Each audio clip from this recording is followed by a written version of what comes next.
Most of the plants are in the ground. And now we need to make sure they have everything they need so we can get a harvest.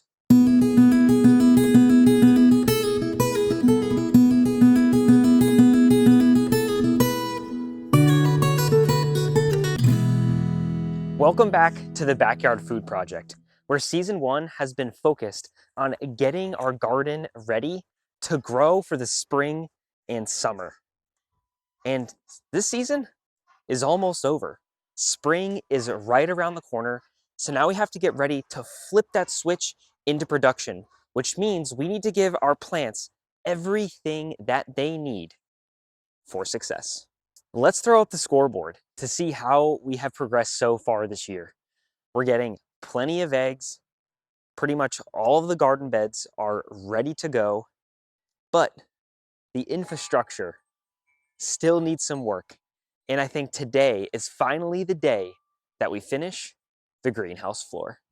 My surface is mainly prepped, minus all the chicken poop, but just ignore that. I've got this polymeric sand, which is going to be used to fill all of the joints that we see. And I'm really excited to finally get this project done. So this stuff is activated by water. So it's finally warm. We haven't gotten a ton of rain. And the key is it's not gonna rain for the next 2 days. And once we pour this into all of the cracks and we give it a nice little shower, it's gonna lock everything into place.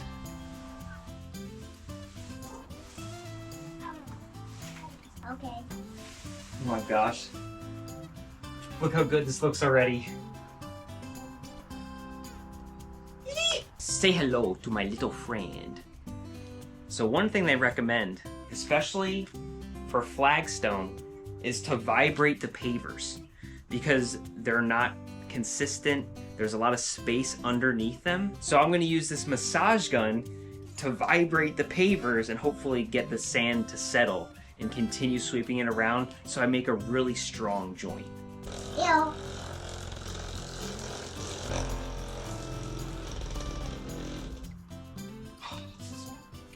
Died. Well, my good idea was foiled because I forgot to charge the battery. But I do have a backup plan. The good old-fashioned way.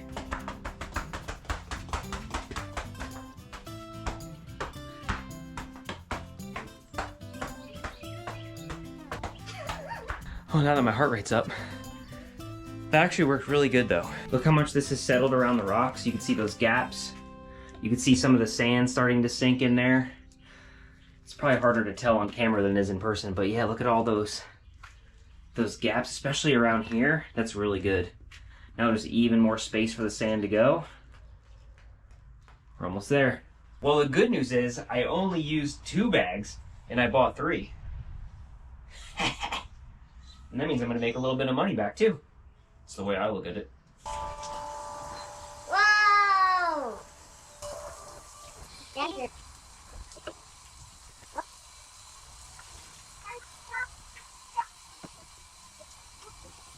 Wow, I can't believe how fast this stuff locks in. The reason why it's pooling is because it already hardened. That's crazy. And now we wait. It's 2 days later. I've let it cure, and I'm so excited to see the final result. The moment of truth. Look at this. Absolutely gorgeous. And this is rock solid. I am so happy with how this turned out. So yes, we did lose some garden bed space, but now I feel like this is a true greenhouse. We're gonna bring some large planters in here, some rolling pots, hopefully grab some citrus, clean up these shelves behind me, maybe put in a small coffee table and a chair.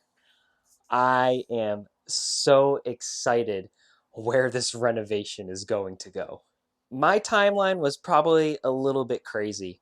I wanted to get this floor in, which I thought was only going to take a weekend, and it wound up taking me over a month just like throughout the whole process, not continuous work.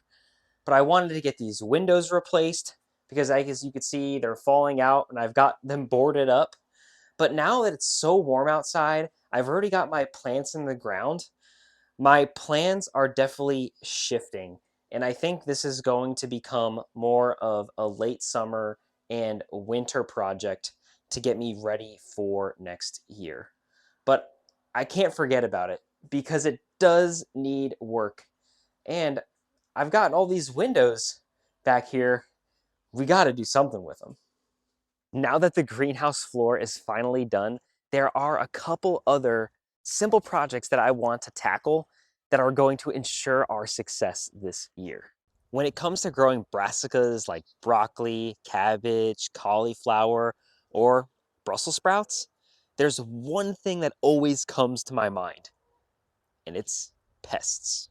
At least where I live in southeastern Virginia, and probably very commonly across at least the United States, there are tons of pests that absolutely love to destroy or eat some brassicas, which means that we need to be proactive in our approach and immediately, and I mean immediately, protect them once we plant them in the soil. So, what are the steps that we want to take in order to ensure that these are going to grow on and for us to be able to harvest them in a few short months? So after we have prepped the soil, added some TriSynergi for nutrition, and plant the plants in the ground, we want to immediately cover the soil with a nice layer of mulch, and I love to use straw. And then I've already seen them flying around this year, and it's only the beginning of March. The dreaded cabbage butterfly. And we want to inspect every single plant for these tiny little white eggs. And we want to get rid of them right now. Because the next thing that we are going to do is going to prevent anything from getting in or getting out. We're going to install a very simple and practical row cover. It doesn't need to be complex to work, and usually the simplest things work the best.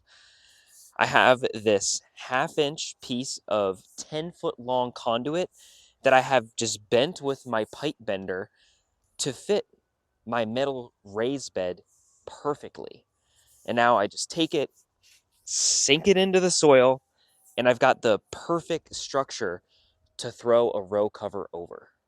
Now, I've still got a little bit of work to do on this specific raised bed, but the benefit of creating the soil, fertilizing, mulching, and removing all of the pests that we can see on our plants is that once I apply this row cover, we won't have to do anything else until our broccoli heads, cabbage heads, cauliflower heads, and Brussels sprouts actually start to mature. We don't need to do anything. It's all taken care of. And the best part is we can water right through this material. That way, our plants are always staying protected. Another great benefit of using a material like this is it's going to provide our plants a little bit of shade. And somewhere like we live here in southeastern Virginia, the temperatures can vary drastically. It was 86 2 days ago, and it was 34 degrees this morning. So that means our brassica plants, especially as the spring and summer progresses, it's gonna get hot out here, and this is gonna provide it necessary shade to prevent our plants from bolting, so that way we actually get a harvest. And once your row covers are ready to go, like this raised bed right here, I just zip tie them together and pull them nice and tight, and they even stay together on windy days like this. What I've learned over the last 8 years of gardening here on this property is gardening isn't just getting your plants in the ground. That's only step one. It's getting them in the ground, protecting them, and providing the right conditions that they need to actually grow, and then harvesting them at the right times. And I guess fourth, preparing them and storing them for long-term use. And every single plant is going to be different, but that is the fun part of this journey. learning what you need to do in order to be successful. And now that my brassicas are all ready to grow, the next thing that I want to focus on are the tomatoes. In just a few weeks, our tomatoes are going to be going in the ground right here underneath this decrepit old trellis. Over the past few years, I've been swapping my tomatoes back and forth from growing them under that old trellis over there to these new raised beds over here.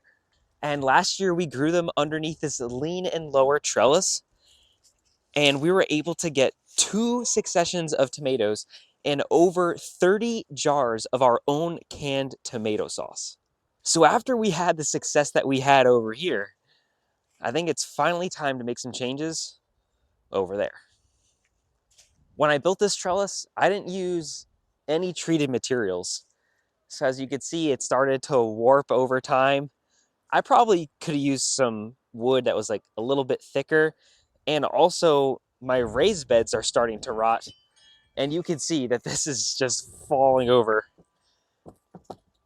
It's time to take this down and make some much needed changes. Whoa. Okay, this might actually be like too easy. Last thing I want this to fall down on me. What? This thing is just literally waiting to fall over. Oh my gosh. All right. Is this literally just gonna pop out here? It sure is. Oh my gosh, that bottom is just completely rotted.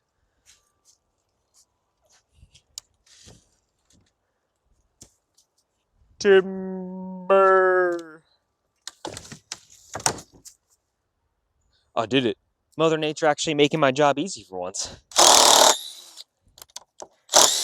And now I could go off and purchase some new materials and make a lean and lower trellis similar to what I did over there. But I'm gonna be more resourceful and use what I have on hand. And every year I get asked how to build these arched cattle panel trellises. So let's build some for our tomatoes. When it comes to making a good cattle panel trellis, T-stakes or T-posts, a T-post driver, and some cattle panel make it really simple. I'm gonna lay these first 2 posts out around the center of my raised bed. And the reason why I'm using cattle panel this year is because I'm gonna be growing determinate tomatoes in these raised beds, which means they're only gonna grow so tall. So I don't need an extremely tall trellis like the lean and lower system that I used last year.